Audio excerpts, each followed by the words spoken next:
रामरतन बढ़ई एक पैर से अपाहिज था, मगर फिर भी उसने अपने इकलौते बेटे कपिल को बहुत अच्छे से पढ़ाया लिखाया और देश का एक होनहार फौजी बनाया था। उसका कपिल 4 साल पहले फौज में भर्ती हुआ था और पिछले साल ही उसकी शादी हुई थी। मगर शायद भगवान को उस गरीब की खुशियां बर्दाश्त नहीं हुई। बीती रात उसका बेटा कपिल देश की सीमा की रक्षा करते हुए शहीद हो गया और आज उसका शव घर के आंगन में ठीक उसकी आंखों के सामने अर्थी पर है। शहीद फौजी को अंतिम विदाई देने के लिए सारा गांव उमड़ पड़ा है। रामरतन बेटे का चेहरा देखकर रोते हुए कहता है, तू तो अपने इस गरीब अपाहिज बाप को हवाई जहाज की यात्रा कराने वाला था रे। बचपन से वादा करता आया था, क्या हुआ?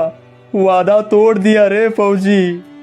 यह कहते कहते अपाहिज रामरतन को पुराने दिनों की याद आ जाती है। बस तांगा और रेल की सवारी तो बहुत की है, लेकिन इस हवाई जहाज में कभी नहीं बैठा। बहुत जी करता है कि हवाई यात्रा करूं। गरीबों के नसीब में हवाई जहाज नहीं होते, बैलगाड़ी होती है, समझे? जो हवाई जहाज में बैठना था तो किसी सेठ के यहाँ जन्म लेते, गरीब घर में क्यों पैदा हुए? ठीक कह रही हो लाजवंती, गरीब को जमीन पर ही रहना चाहिए। आसमान में उड़ने की बात नहीं सोचनी चाहिए। झोपड़े में रहकर महलों के ख्वाब देखना मूर्खता ही है। अपने पिता को इस तरह मायूस देखकर कपिल से रहा नहीं जाता और वह बीच में ही बोल पड़ता है, बापू मायूस मत हो, देखना मैं पढ़ लिख कर फौजी बनूंगा और फिर तुम्हें हवाई जहाज की यात्रा जरूर करवाऊंगा।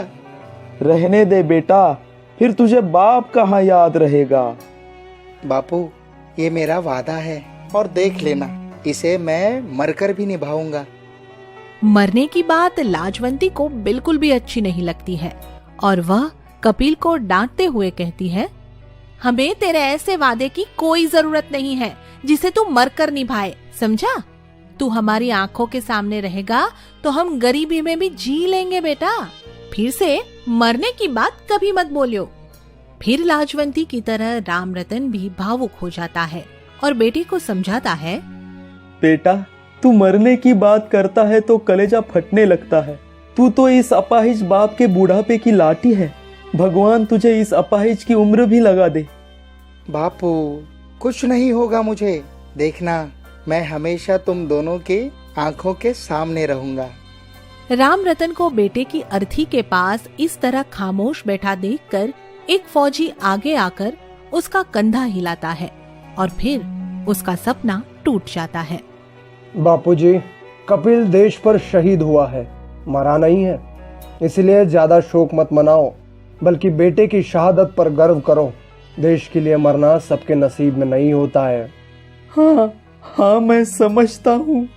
उसके समझाने पर रामरतन पीछे हटकर बैठ जाता है और फिर अपने कलेजे के टुकड़े की अर्थी उठते हुए देखता है। कलेजा तो फटकर बाहर आने को होता है, मगर फिर भी किसी तरह खुद को थामे रहता है। जवान बहू ने अभी देखा ही क्या है, कल ब्याह करके लाए थे और आज विधवा हो गई। भगवान ने बड़ी कठोर सजा दी है।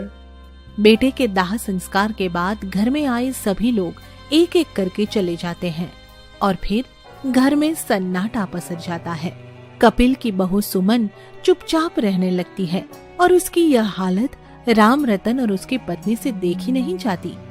वे सुमन के पिता को अपने घर बुलाकर समझाते हैं, भाई कहते हुए तो कलेजा फटता है, पर कहना पड़ रहा है। अब कपिल तो रहा नहीं, फिर सुमन यहाँ किसके सहारे दिन काटेगी? कोई बच्चा होता तो भी मन लग जाता और किसी तरह दिन कट भी जाते, पर भगवान ने तो उससे पहले ही हमारे बेटे को अपने पास बुला लिया। ये फैसला तो अब सुमन ही कर सकती है। उससे पूछ कर देखता हूँ, वो जो चाहेगी वही उचित होगा। सुमन के पिता जब इस बारे में सुमन से बात करते हैं तो वह उनके साथ मायके जाने से साफ मना कर देती है। पिताजी, मैं उनके लाचार बूढ़े माता पिता को अकेला छोड़कर आपके साथ नहीं जा सकती। अब तो मैं एक बहू होने का फर्ज निभाऊंगी और अपने बूढ़े सास ससुर के साथ रहकर उनकी देखभाल करूंगी। इन बातों को महीना भर बीत जाता है और फिर एक दिन कपिल का एक साथी फौजी उनके घर आता है। मैं कपिल का साथी हूँ और मैं भी एक फौजी हूँ। मैं अपने साथी का एक अधूरा काम पूरा करने के लिए यहाँ आया हूँ। ऐसा क्या काम है?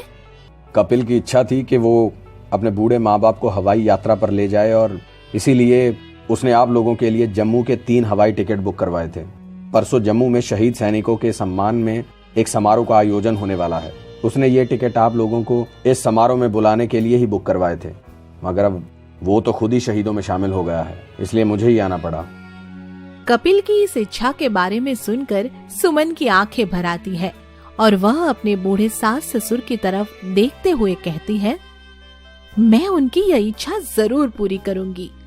अगर आप उनकी इस इच्छा को पूरी करेंगी तो अवश्य उनकी आत्मा को शांति मिलेगी और इस तरह उनका वो वादा भी पूरा हो जाएगा जो कभी उन्होंने अपने बाप से किया था, क्योंकि वो हमसे अक्सर कहा करते थे कि उन्होंने अपने बाप से हवाई यात्रा कराने का वादा किया है। सुमन उस फौजी से टिकटें ले लेती है और फिर अपने ससुर के साथ साथ अपनी सास को भी हवाई यात्रा कराती है। क्यों बापू, याद रहा ना मुझको अपना वादा? हवाई जहाज में बैठकर तो खूब मजा आया होगा। कपिल यह कहकर अदृश्य हो जाता है और फिर अपाहिज राम रतन की आंखें भर आती है। हाँ, तूने वादा तो निभाया, पर तेरे बिना मजा कहाँ से आता बेटा? वो तो तेरे साथ ही चला गया। इस तरह जो वादा कपिल अपने जीते जी ना निभा सका, वह वादा मरने के बाद निभाता है। वह अपने गरीब माँ बाप को हवाई यात्रा कराता है। ऐसे ही मजेदार वीडियो के लिए सब्सक्राइब जरूर करें और घंटी दबाना ना भूलें।